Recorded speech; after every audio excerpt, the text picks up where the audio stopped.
So I use the title, Wake Up, We Need Everybody. And by we need everybody, I really mean everybody around us in our community.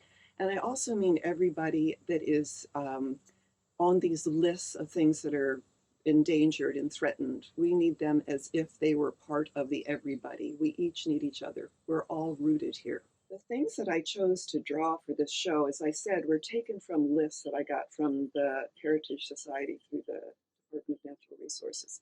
I printed 20 pages of small print of things that are in trouble. I chose these based on the state rank, which is endangered, threatened, extirpated, which means that they no longer can be here because of there is one creature, it's a little fish, a little 3-inch fish that is extinct. And I found this just by Googling it. There are probably other things that are extinct, but this is the Maryland darter. Last time one was seen in Maryland was in 1988, and it has now been declared extinct. So that's the demise of one thing we know.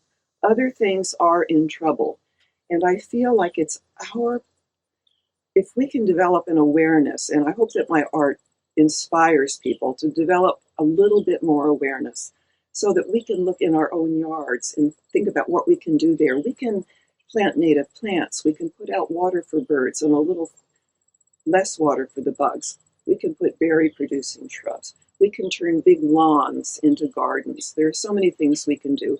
And I think as a community, we need to address this as well. So we can find groups of people that share our concerns and maybe work on legislative issues that will help turn the tides. And these things are not all gone, but they are moving and they are affected. And I want people to see them up close and be touched by them while we still have an opportunity to do something. As a botanical artist, I was looking for a way to reach people in a slightly different medium about the things that are going on in the environment around us. Looking outside, and I'm understanding that there are some birds that have been here for many years and they're not in my yard anymore. There are some dragonflies that are not available to us anymore in our environment. There are fish that are not swimming around in our bodies of water.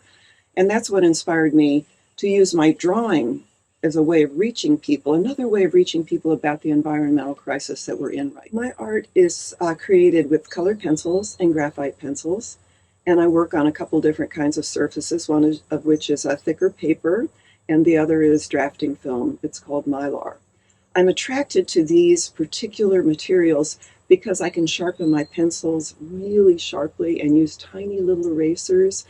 And so I can get very tiny little details. For example, the hairs on the stem of a black-eyed Susan.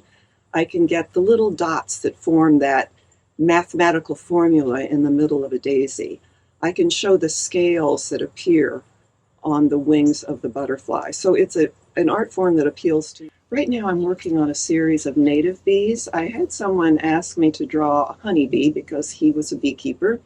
And so I did some drawings for him, and he chose one of the honeybees, and he said, someday I'd like to see some native bee drawings. So there are 400 different kinds of native bees, and some of them are just so very tiny. So of course my drawings are not to scale, or I wouldn't be able to draw it, and you wouldn't be able to see it in my drawing.